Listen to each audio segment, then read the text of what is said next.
Hello, and welcome to the Wheel Talk Podcast Tour Daily Edition. We are here on the ground at the Tour de France Femmes avec Zwift. The first stage is wrapped, and we've got a bunch to talk about. We got to talk about the heat. We got to talk about the wind. We got to talk about the win. We got to talk about the near win. So with me today and all week, Tilda Price. Hello. First day done. Very happy to be here in Rotterdam, albeit a bit hot. Lauren Rowney. Yeah, g'day. Happy to be here as well. Survived the first day, unlike my ice cream. Oh, yeah, we'll tell that story. We'll tell that story later. Well, we'll start with the bike racing because what a stage. Opening stage of the tour is always a little bit hectic, and we knew today was going to be a little bit hectic, even more than normal because we're in the Netherlands instead of in France. And the roads here are a bit trickier to navigate. There's a lot more road furniture. Going into the race, some riders were not super happy about the change in venue, which we will also talk about in a second. And we have an audio diary from Emma Norsgaard of Movistar with this very topic. But it came down to a bunch sprint as we expected, and it was won by a Dutch rider. But it wasn't the Dutch rider everyone thought it was going to be. Charlotte Kool took the first stage and the first yellow jersey. And for her, I mean, what an amazing win. She has had, we've been talking all season about how she's been struggling this season, coming second to Lorena Wiebes time and time again, coming second to Lisa Balsamo at Bruges Pana. She missed UAE Tour because of illness.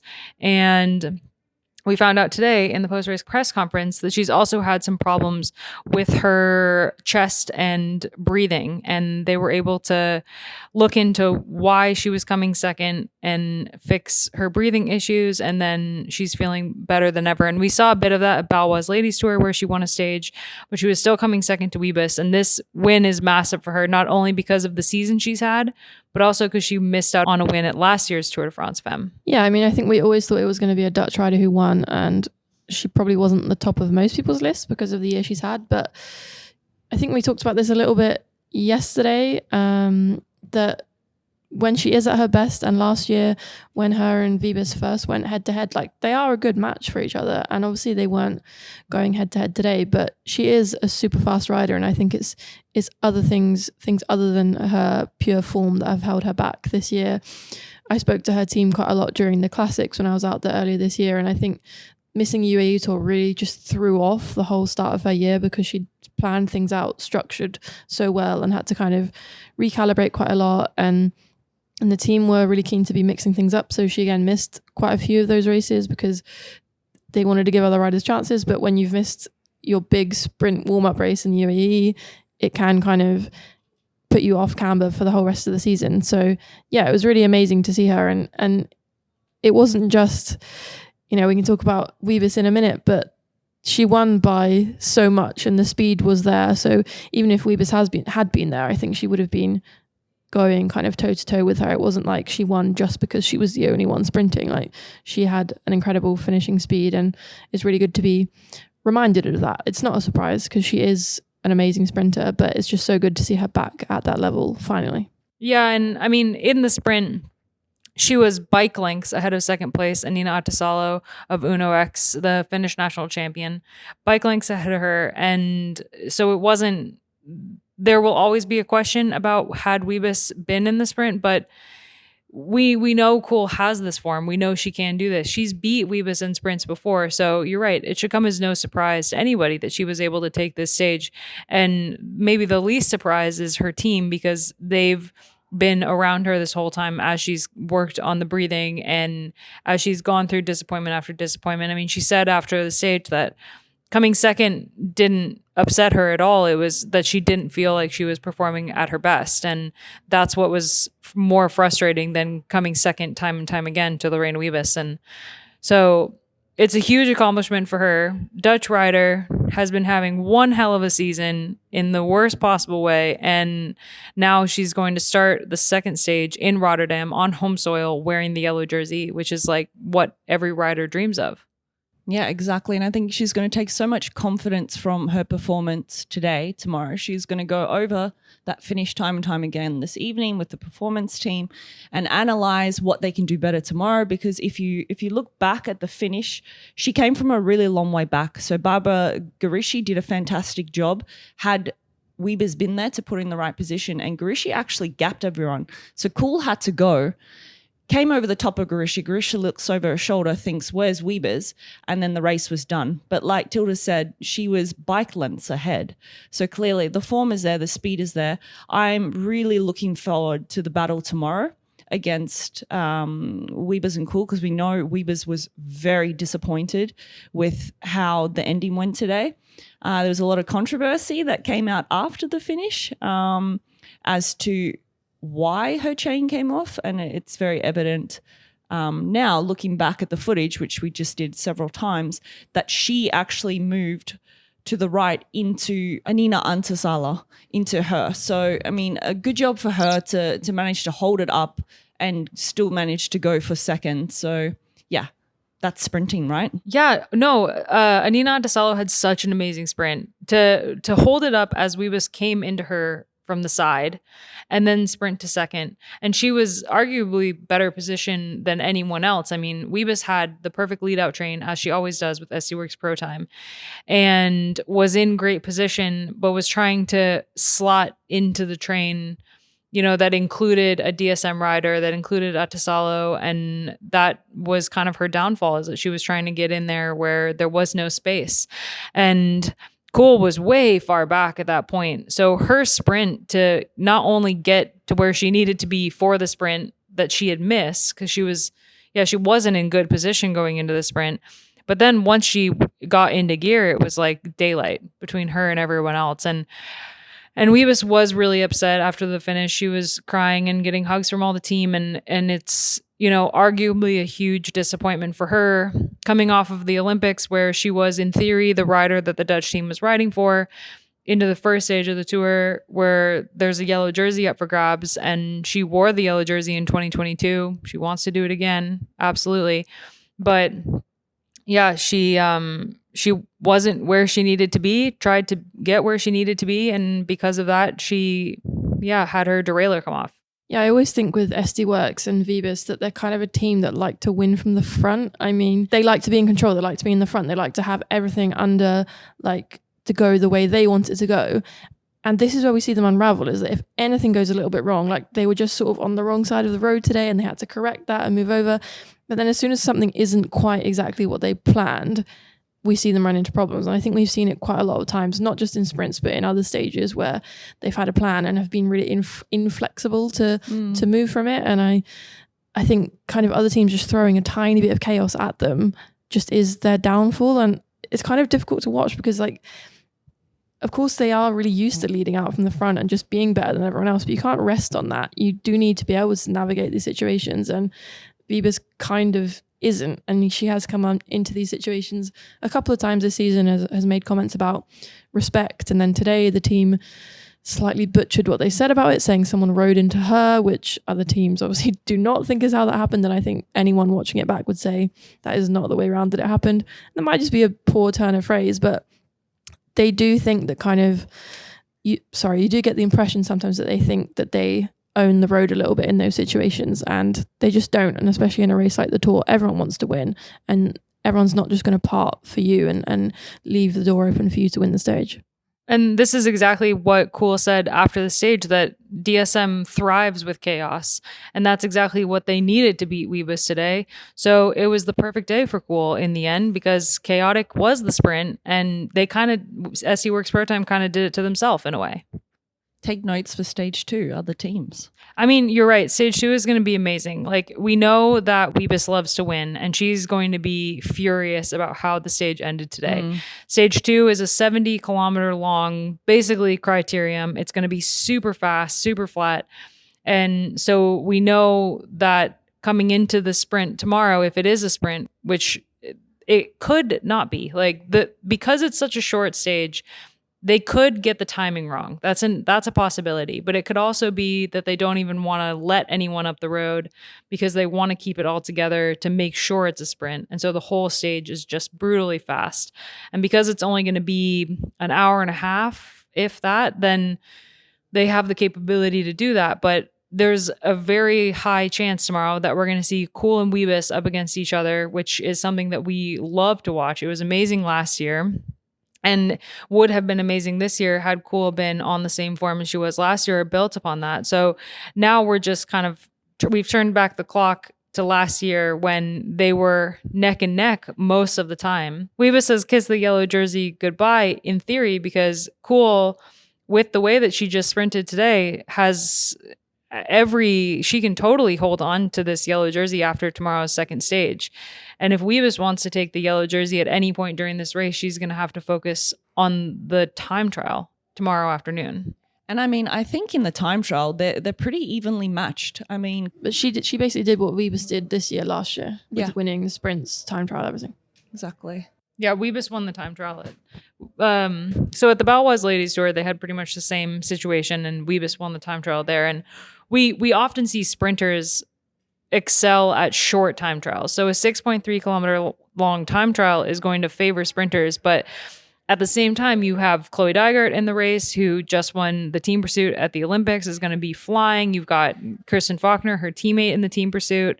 You've got Grace Brown, the TT world champion. You've got Ellen Van Dijk. Like, while sprinters are very good at short time trials, it's still going to be a race that is going to be hard to win for Kuhl and Wiebes. Yeah, just because everyone else will be so motivated. But I mean, as long as they can kind of limit their losses, and in a way, they'll, if say Wiebes wins tomorrow and they've gone 1-2 and they're on the same time, well, they wouldn't be on the same time if they won 2, but either way, catch your drift. they're going to be kind of racing against each other almost, and it doesn't necessarily matter whether that's for the stage or not.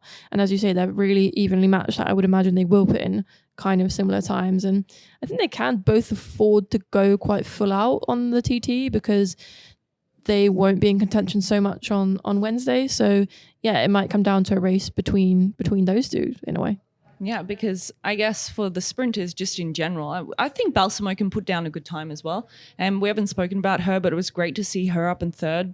After the past, couple of months, she's just had a really rough time as well. So that form is definitely picking up, and she's going to ride into this tour as well.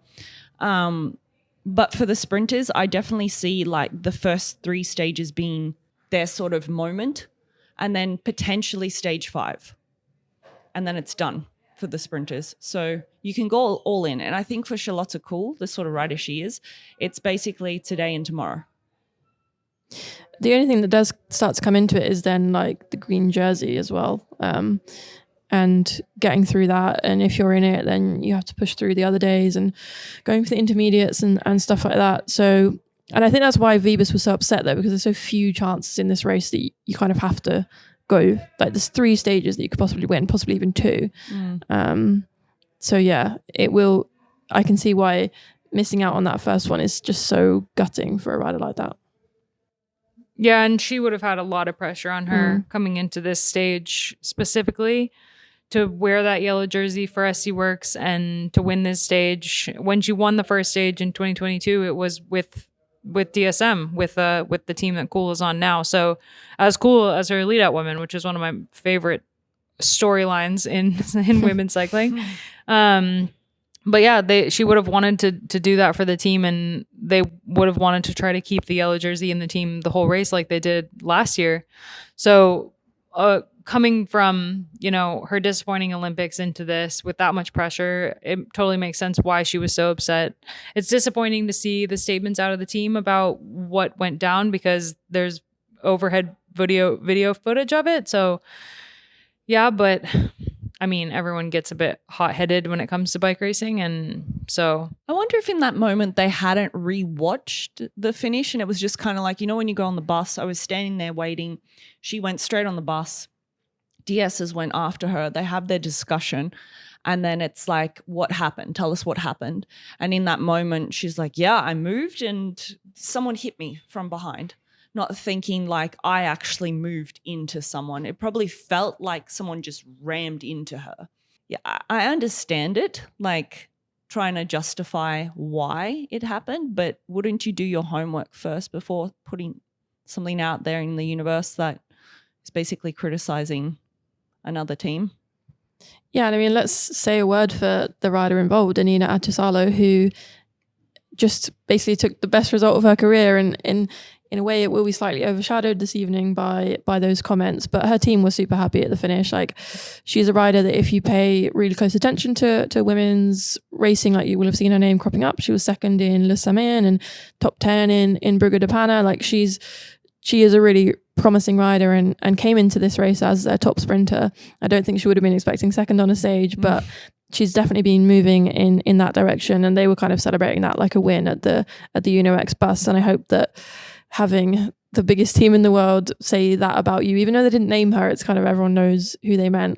I hope that doesn't cast too much of a shadow on it, because it was a really amazing ride for her today. And such a huge result for UnoX too. They've been in the World Tour for a couple of years now, but haven't been able to achieve quite, I think, what they would have wanted to achieve at this point. So for them to have second in a tour stage is a huge deal. And going in tomorrow with the white jersey, right? And what I really love about that second is I'm sure her idol would be Lotta Hintala, because she's a young rider and she would look up to her, and Lotta was in fourth. So I don't know if we've ever seen on a World Tour stage 2 Finnish riders finishing in the top 5. Yeah, pretty incredible. Well, it was a hectic day. A lot of riders did not love the start in Rotterdam as much as the Dutch, and one of them was Emma Norsgaard. Yeah, I'm just having a massage now, but it's okay. So today was intense, but just as we expected, I think. Like, starting Tour de France in Holland is maybe not what I have been dreaming about, but yeah, it was okay.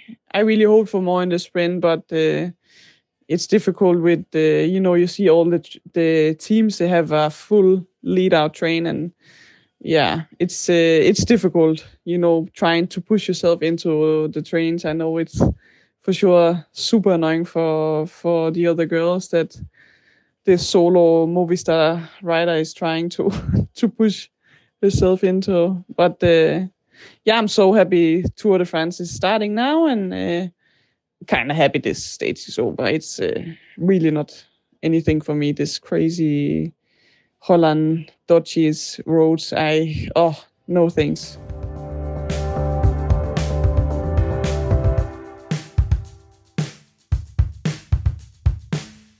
Regardless of what Emma has said about racing in Holland or the Netherlands, I know a lot of people don't like racing here. The start today was phenomenal. And I'm so glad that there was a grander part here, because with the discussion between the gap of the men's Tour de France finishing the Olympics and then having the women's Tour de France Femmes avec Zwift, was the question of whether people were going to have a bit of fatigue from watching sport, would people come out? And I think you're always guaranteed, if it had been Belgium or the Netherlands, that people are going to come out, because it's part of the culture here. And, you just saw all different types of people, not necessarily people who race bikes, but just the general public were out there supporting it. All the businesses here are behind this race. So it was a spectacle, and that's exactly what we needed to kickstart this race. And I'm just hoping everyone at home is still watching. Yeah, and cool, because, we're in a new country, that also means that we get cool, fun facts about the Netherlands instead of France for our Jose Bain culture segments. So for tomorrow's stage, a little bit about Lucinda Brand's hometown, which is where we will start tomorrow's stage, and the iconic cable bridge that is in Rotterdam called the Erasmusbrug. Jose will correct me. Jose?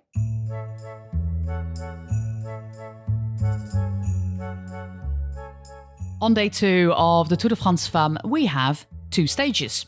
A flat stage from Dordrecht, which is Lucinda Brand's hometown, and a time trial in Rotterdam. Dordrecht may not be on your radar straight away when it comes to pretty Dutch cities, but it's packed with history and historical buildings. It got its city rights in 1220, and that's over 50 years before Amsterdam got theirs. In the Middle Ages, it was one of the most important cities of the west of the Netherlands, the region we historically call Holland. They traded in wood, in grains, and in wine. It has some beautiful little harbours and canal houses in the centre of town, like its more famous counterparts like Delft and Leiden, and of course, Amsterdam. Residents of Dordrecht are called schapenkoppen, or sheep's heads, a name that probably comes from a saga, and you know I love a good saga. It probably dates back to the Middle Ages when there were toll walls around the city, and in an attempt to evade the toll on cattle, Dordrechters would put a sheep in human clothes in order to smuggle it inside the city walls. However, the deception was uncovered, and just when they wanted to take the sheep through the gate, the animal started bleating. 3 of the cities on the route of Stage 2 have the name Drecht: Dordrecht, Papendrecht, and Barendrecht. It comes from the Old Middle Dutch word trecht, and that is one of the oldest words in our language. It comes from the Latin trajectum, and the designation trajectum was used to indicate a place where a river was fordable or crossable, and cities with such a suffix in their name usually owed it to their proximity to a fort. In English, we can think about Oxford, for example. In the same category are cycling-related cities like Utrecht, which hosted all 3 men's Grand Tours, Meidrecht, hometown of Lorena Wiebes, but also Maastricht, start town of the Amstel Gold Race. Dordrecht is surrounded by waterways, as you will no doubt see during the stage broadcast. The only elevation we actually have in this part of the world are climbing out of tunnels or sprinting onto the bridges. This is my region and I often ride here and can easily do a 50-kilometer ride with less than 50 meters of elevation. Speaking of bridges, the main feature of our time trial is the Erasmusbrug. The bridge is named after one of the most famous Rotterdammers, the humanist Desiderius Erasmus. It's a fantastic sight to see. Its nickname is the Swan. It is one of the 2 bridges over the Nieuwe Maas, and the other one is the equally iconic Willemsbrug that is also part of the time trial. The Erasmusbrug opened in 1996. It is 284 meters long and actually pretty steep, so bigger boats can sail underneath. It is not the first time the Erasmusbrug features in the Tour de France. In 2010, the Tour de France Femmes started in Rotterdam, and the bridge featured in the prologue and was the start of Stage 1. The bridge looks white, but is actually baby blue. This year, they will repaint the entire thing. That's quite the job. So, other than the treacherous Dutch roads, the women also had to contend with just horrendous heat today. It is a heat wave in the Netherlands right now, or at least where we are. And Lauren and I can attest to the heat because we were like, oh man, it's so hot. We should get ice cream. And we went and got ice cream, and our ice cream melted faster than we could eat it. We should have gone for the cup. Yeah. I don't know why we went for the cone. Because cones are better. I love a good cone, but Yeah. it made sense. Or we should have just gotten the milkshake. Yeah, we should have gotten And milkshakes. should not have stood in the sun while eating it. No, it was really, really hot today. It was really hot. And that's something that the riders are going to be thinking about not only today, but also going into tomorrow where they have a double day. They're going to have to be worrying in advance about their nutrition going into a 2-stage day, how they're able to recover in between each stage.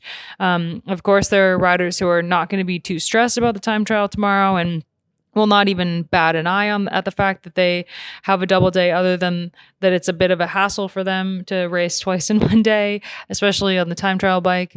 But for riders who are keen to win the stage and also feature in the GC, it's going to be, a hard day coming off of today where it was so hot. And we have an audio diary from Quinty Ton about the heat and how she managed it. So Quinty Ton of Liv AlUla Jayco. So the first day of the Tour de France Femmes has started, Stage 1. currently I'm on the massage because I need it. It was a hectic day. It was a hot day. I'm coming from the Netherlands, so I knew a bit what to expect. But yeah, it was a lot of cornering, a lot of road furniture. But I'm really proud of the team, how they did. We rode a lot together, rode a lot in the front. Our goal was to go for the KOM. And unfortunately, there was one girl away. But even though we had a good lead out and Ruby was second, so we can start from here to try to get some more points. But yeah, it was a really good start with the team. Now the focus is on hydration and getting as good as possible back to the start line to tomorrow. Yeah, I think it's good to mention it. I was just really happy that I'm here on the start line, and I had a big crash in the beginning this year. I got hit by a car that took me out for more than 3 months. So to make it already to here was a big win. But now I'm also motivated to get the best out of it. And yeah, it was really busy today during the stage. A lot of people and also a lot of people I knew. So yeah, it was a bit goosebumps when I was at the presentation. A lot of friends and family are here, and it feels so good to race in your home country. And we are motivated for the next couple of days. I think it's good to take you a bit through my nutrition strategy. Maybe it's good to listen what I eat and drink in a day, because I already started yesterday evening with carb loading. So that means like a lot of products with a lot of carbs. And this morning I keep continuing it.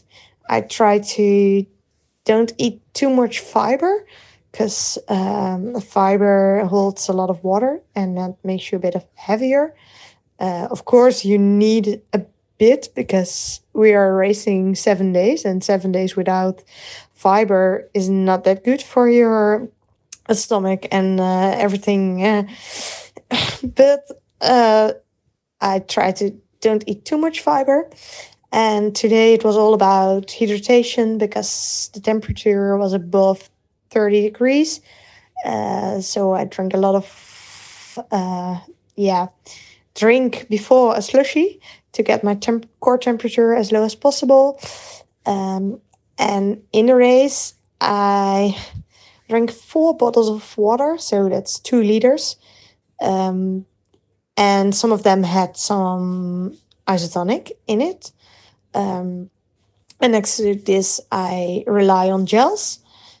That makes it I will reach like 90 grams of carbs an hour. That's what I aim for. Sometimes it will work, sometimes it won't work. Today I had a bit too less because it was so hectic that it was hard to eat and to drink.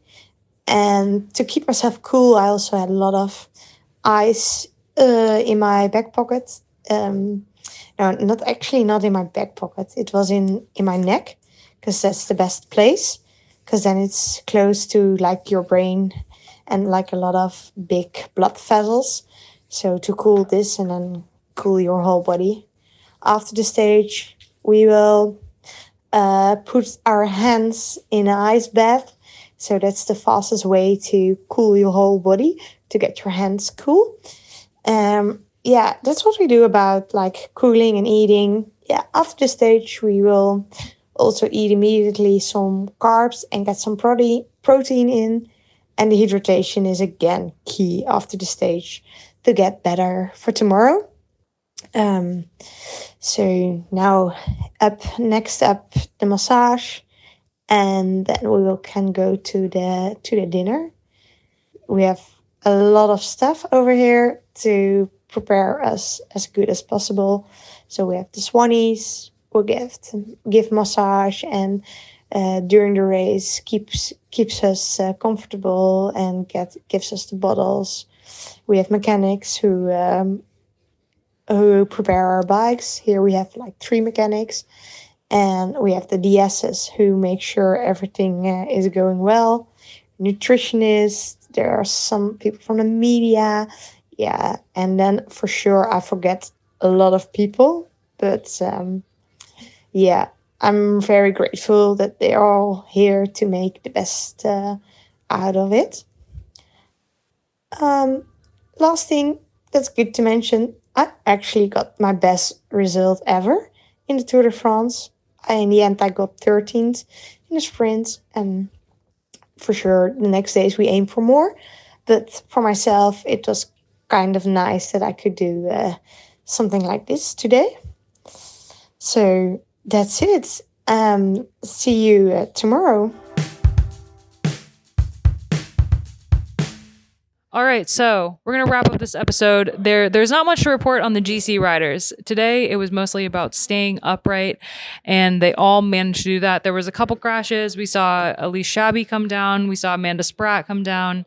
But everybody is thankfully, hopefully, okay, and has made it through the first stage unscathed, which was kind of the main goal for a couple of the GC teams. We know SC Works Pro Time has, their main goal is yellow, but they also want to win stages with Wiebes. But there are teams that have absolutely no ambition in these early stages other than staying upright. And one of those is FDJ-Suez with their co-leaders in Cecilie Ludwig and, of course, Evita Music and Léa Curinier, who, Thibaut, you can correct me tomorrow if I've said her last name wrong, because I'm sure I have, sent us an audio diary from FDJ. Tilda's going to correct me right now. Tilda? Léa Curinier. It sounds so pretty when you say it. Oh, merci.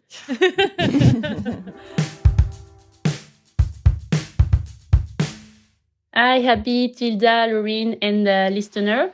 My name is Léa, and I am pro rider from FDJ-Suez. I'm a French girl. And today, it was the start of le Tour de France Femmes avec Zwift. So we start in Rotterdam, and the atmosphere was really crazy with some Netherlands people. And the public was really on fire. And that was a super nice start, but also a dangerous stage. We rode in the city, so that was really hard to keep the front of the bunch, but we did it, and the leader didn't lose too much time. So we are happy. The first stage is finished, so now we are focused on the next one.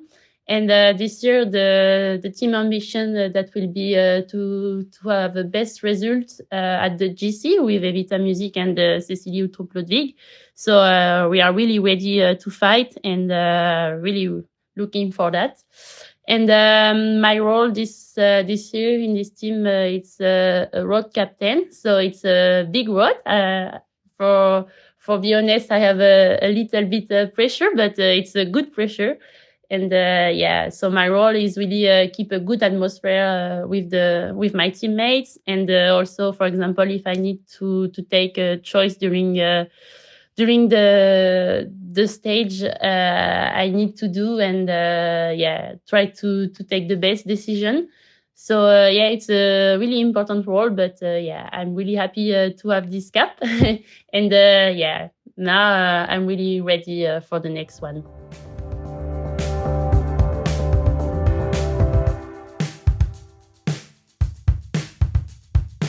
The last thing before we wrap up is the fantasy competition. If anybody is participating in that, 90% of fantasy players, Escape Collective fantasy players, picked Lorena Wiebes for today's stage. Jace picked Charlotte Cool. So shout out to Jace for picking Charlotte Cool today. And that means that Lorena Wiebes is now off the cards for that 90%.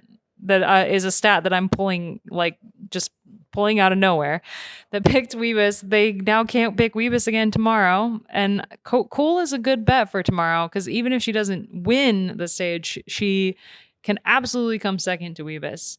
And it's going to be a real fight. So you may not have picked Wiebes for the stage that she will win, but you still have a chance to get some points with Cool tomorrow.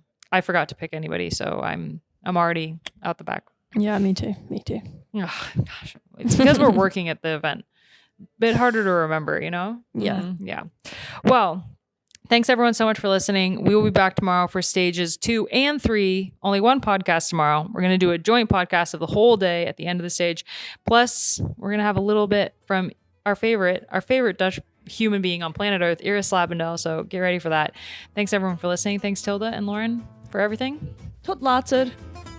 Tot straks.